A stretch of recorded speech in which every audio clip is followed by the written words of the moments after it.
अस्सलाम वालेकुम नाज़रीन, अवामी तनाज़ुर के नए व्लॉग के साथ मैं हूँ खालिद भट्टी। आपसे गुजारिश है कि अगर आपने हमारा चैनल अवामी तनाज़ुर अभी तक सब्सक्राइब नहीं किया तो उसको सब्सक्राइब कर लें। अगर आपको व्लॉग पसंद आए तो उसको लाइक भी करें, शेयर भी करें और महज़ब अंदाज से अपनी राय का इजहार भी करें। आज हम बात करेंगे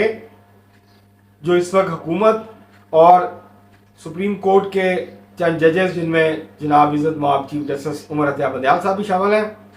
उनके दरमियान जो महाजराई जो है वो शिदत इख्तियार करती जा रही है रोज़ बरोज़। और पंजाब असम्बली के इंतखाबात को लेकर जो महाजराई शुरू हुई थी, अब वो पार्लियामेंट ने जो कानून पास किया था, चीफ जस्टिस साहब के जो इख्तियारात हैं सो मोटो के हवाले से, बेंच बनाने के हवाले से और केस लगाने के हवाले से, उसको जो रेगुलेट करने के लिए और उसको जो उस अमल को जमहूरी बनाने के लिए जो कानून पास किया था, supreme court practice and procedure act 2023, उसको प्रिएंटिव स्ट्राइक करते हुए सुप्रीम कोर्ट ने उसको चीफ जस्टिस साहब की सरबराही में 8 रुकनी बेंच ने उसको स्ट्राइक डाउन कर दिया, उसको सस्पेंड कर दिया और कहा कि सदर साहब दस्तखत करें ना करें, ये कानून जो है, एक्ट जो है, ये कानून बन भी जाए तो इस पर अमल दरामद जो है वो नहीं होगा। और दरअसल सुप्रीम कोर्ट ने इस कानून को पैदा होने से पहले ही जो है दफना दिया है। और सुप्रीम कोर्ट ने कहा है कि ये ज़रूरी था क्योंकि इस कानून का गलत इस्तेमाल का एहतमाल था, तो इसलिए इस अंदेशे के तहत हमने जो है प्रीएंटिव जो है वो किया। आपको याद होगा प्रीएंटिव स्ट्राइक का बड़ा जिक्र होता था एक अरसे में, और जब अमेरिका के सदर थे जॉर्ज डब्ल्यू बुश दोएम जूनियर, तो उन्होंने जो है वो वॉर ऑन टेरर शुरू की थी। तो उन्होंने ये एक तस्वर पेश किया था कि अमेरिका को जिस भी मुल्क से ख़तरा महसूस होगा, वो अमेरिका पे हमला करना चाहता हो या ना करना चाहता हो, उसके अज़ाइम कुछ भी हों, नेक हों या बुरे हों, अगर अमेरिका ये समझेगा कि वो अमेरिका जो है उसके ऊपर हमला कर सकता है या अमेरिका उसे ख़तरा महसूस करेगा, तो इससे पहले कि वो कुछ करे अमेरिका उस पर चढ़ दौड़ेगा। और इसी के तहत इराक पे हमला किया गया, इसी के तहत जो है वो बाकी मुल्कों के जो है वो उनको टाइट करने की जो है वो कोशिश की गई, धमकियाँ दी गई कि आप राह रास्त पे आ जाएं, वरना फिर अमेरिका जो है वो अपना तहफ़्फ़ुज़ करेगा और जिससे ख़तरा महसूस होगा उसको तबाह बर्बाद कर देगा। तो ये सुप्रीम कोर्ट ने ये जो प्रिएंटिव स्ट्राइक है ये की है दरअसल। और सुप्रीम कोर्ट के चीफ जस्टिस साहब को ये ख़तरा था कि अगर 2 और सीनियर जजेस शामिल हो जाएंगे और बेंचेस बनाने में, आज खुद नोटिस लेने में, 100 मोटर्स जो नोटिस है वो लेने में और केसेस फिक्स करने में, तो ये चीफ जस्टिस साहब अकेले रह जाएंगे। क्योंकि जो दोनों जजेस हैं वो जस्टिस काजी फायज़ ईसा साहब हैं और उसके बाद जो सीनियर जज हैं वो जस्टिस तारिक मसूद साहब हैं, और दोनों के साथ चीफ जस्टिस साहब की नहीं बनती। चीफ जस्टिस साहब दोनों को पसंद नहीं करते, उनको साथ अपने बेंचेस में नहीं बिठाते, उनके साथ बैठ के केसेस नहीं सुनते, और जितने अहम सियासी केसेस होते हैं उससे उनको बाहर रखते हैं। तो इससे अंदाज़ा लगाया जा सकता है कि चीफ जस्टिस साहब को ये ख़तरा महसूस हुआ कि उनके जो लामहदूद इख्तियारात हैं, वो जो सुप्रीम कोर्ट का घंटाघर बने हुए हैं, ये कानून पास होने के बाद और कानून पे अमल दरामद होने के बाद, सुप्रीम कोर्ट एक्ट और प्रोसीजर 2023 अगर इस पर अमल दरामद होगा तो वो अक़लियत में रह जाएंगे और फिर वो अपनी मर्ज़ी के और हम ख्याल बेंचेस नहीं बना सकेंगे। और जो सियासी नौयत के केसेस हैं उसमें वो तहरीक इंसाफ को जो मुसलसल फ़ायदा पहुँचाते आ रहे हैं, 63A के केस से लेके ये तारीख मुकर्रर करने तक पंजाब असम्बली के इंतखाबात की, तो एक सुप्रीम कोर्ट के जो बेंच बनाया गया, जिस अंदाज से वो बेंच बनाया गया है, तो उससे तहरीक इंसाफ को जो है वो फ़ायदा पहुँचा इन फैसलों के नतीजे में। और 63A का जो फैसला था उसके बारे में तो तमाम कानूनदान मुतफिक हैं कि सुप्रीम कोर्ट ने एक तरह से आइन जो है, आइन का जो आर्टिकल है उसको रीराइट कर दिया है, जो कि सुप्रीम कोर्ट का इख्तियार नहीं है और सुप्रीम कोर्ट ने तजावज़ किया। अब जो पंजाब असम्बली के इंतखाबात है उसको लेके भी यही सूरत हाल जो इस वक्त बनी हुई है। सुप्रीम कोर्ट ने पहले हुक्म दिया इलेक्शन कमीशन के कि वो डेट तय करें, सदर और गवर्नर KP से मिलके। उन्होंने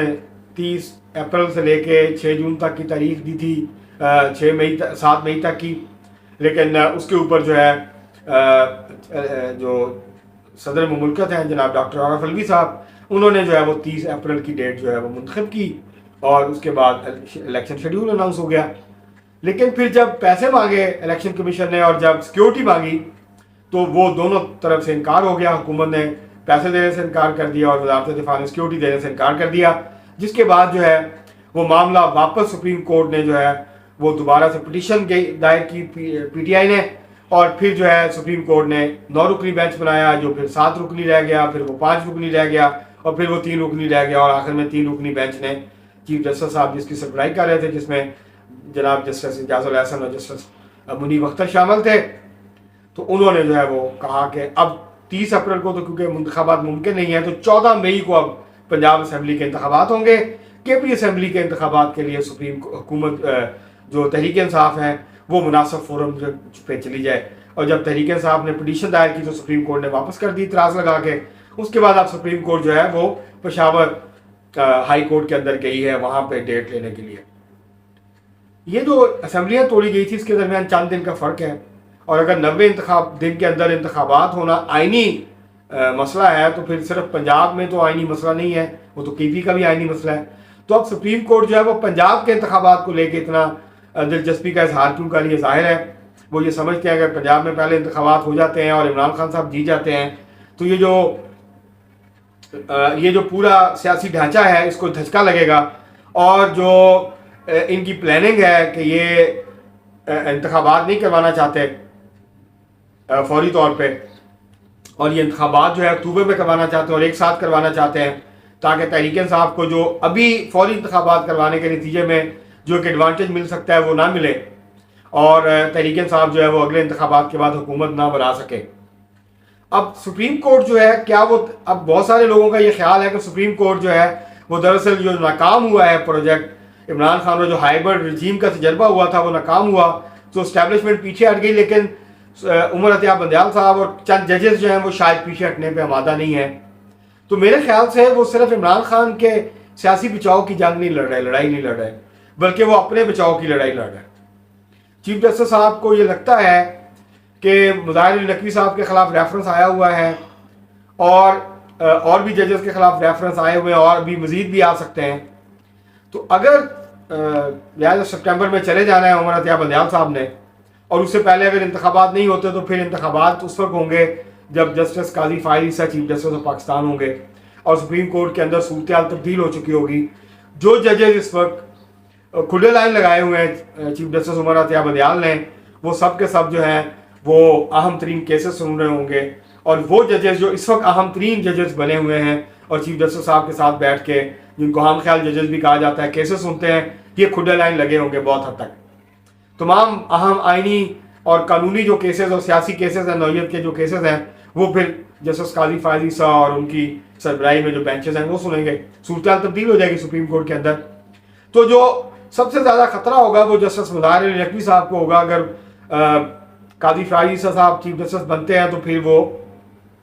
उनके खिलाफ जो रेफरेंस है उसकी सुप्रीम जुडिशल काउंसिल में सुनवाई हो सकती है, और अगर उनके खिलाफ कोई पिटीशन आती है तो जाहिर है उसके ऊपर बेंच भी जो है वो काजी फायज ईसा साहब बनाएंगे। तो दरअसल चीफ जस्टिस उमर अतिया बंदयाल साहब जो है वो अपने हम ख्याल जजेस को बचाने की लड़ाई लड़ रहे हैं, और लड़ाई सर्वाइवल की लड़ाई है। दूसरी तरफ हुकूमत भी जो है वो अपने बचाव की लड़ाई लड़ रही है, क्योंकि हुकूमत को लगता है कि फौरी इंतखाबात होंगे तो शायद उनको फ़ायदा नहीं होगा, लिहाजा वो मज़ीद वक्त लेना चाहते हैं और चाहते हैं कि अक्टूबर के अंदर ही जो है वो इलेक्शन, क्योंकि अगर पंजाब में इलेक्शन होते हैं और तहरीक इंसाफ जीत जाती है तो फिर उसकी राह हमवार हो जाएगी आम इंतखाबात जीतने के अक्टूबर में। तो ये जो सारा मामला है ये दरअसल दोनों तरफ से सर्वाइवल की लड़ाई है, ना ये आइन पर अमल दरामद कराने की लड़ाई लड़ रही है सुप्रीम कोर्ट, और ना ही हुकूमत जो है वो पार्लियामेंट की बालादस्ती के लिए जो है लड़ाई लड़ रही है। इस वक्त जो सरबंदी है, अगर आप देखें तो सरबंदी जो है वाज़ेह है, तहरीक इंसाफ और सुप्रीम कोर्ट के हम ख्याल जजेस और इस्टेब्लिशमेंट के अंदर से और रियासती इदारों के अंदर से भी कुछ अनासर की हमायत जो है उनको हासिल है। दूसरी तरफ जो इस वक्त बरसर इक़्तिदार इस्टेब्लिशमेंट है उसकी जो क़यादत है और हुकूमत जो है वो बज़ाहिर इकट्ठे जो है वो नज़र आते हैं। अब क्या ये फौरी तौर पे जिस तरह से सुप्रीम कोर्ट की ख्वाहिश है और सुप्रीम कोर्ट ने हुक्म भी दे दिया है कि जी अब स्टेट बैंक जो है वो बराह रास्त जो है वो पैसे जारी कर दे 21 अरब, और फिर पार्लियामेंट जो है हुकूमत उससे मंजूरी ले ले। हुकूमत ने पार्लियामेंट में पेश किया था मनी बिल, वो मुस्तरद कर दिया पार्लियामेंट ने, तो हुकूमत दोबारा कैसे जा सकती है। तो ये अब एक फैसला कुन खेल जो है वो शुरू हो गया है, और सूरत हाल उसी तरफ तेज़ी से जा रही है जहाँ 1997-98 में जस्टिस सजाद अली शाह के साथ थी। लेकिन इस वक्त बज़ाहिर चीफ जस्टिस साहब और उनके जो हम ख्याल जजेस हैं वो 8 हैं और दूसरी तरफ 7 जजेस हैं, तो उनको एडवांटेज इस वक्त हासिल है। अगर एक आध जज आगे पीछे हो गया तो फिर चीफ जस्टिस साहब जो हैं वो मुश्किल में आ सकते हैं, और सजाद अली शाह साहब का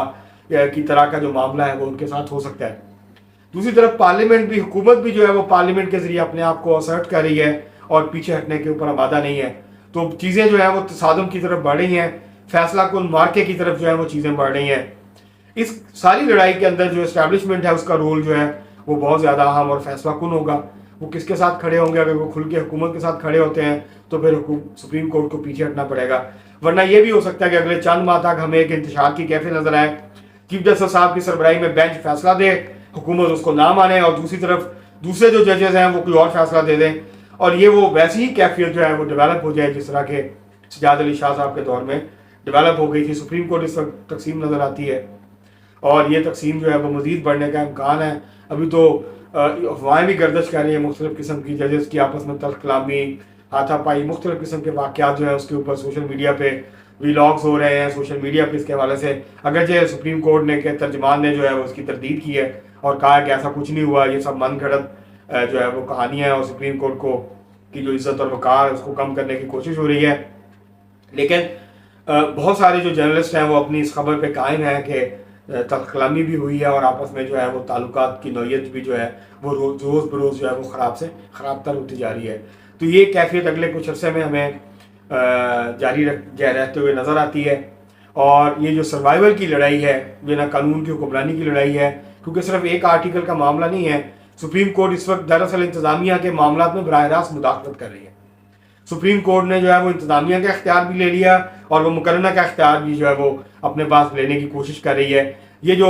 सुप्रीम कोर्ट का एक्ट उन्होंने मुस्तरद किया है सुप्रीम कोर्ट के चीफ जस्टिस के इख्तियारात को रेगुलेट करने का, तो इसका मतलब यह है कि सुप्रीम कोर्ट ने दरअसल ये जो इख्तियार है पार्लियामेंट का, जिसके ऊपर कोई कदगन नहीं लगा सकती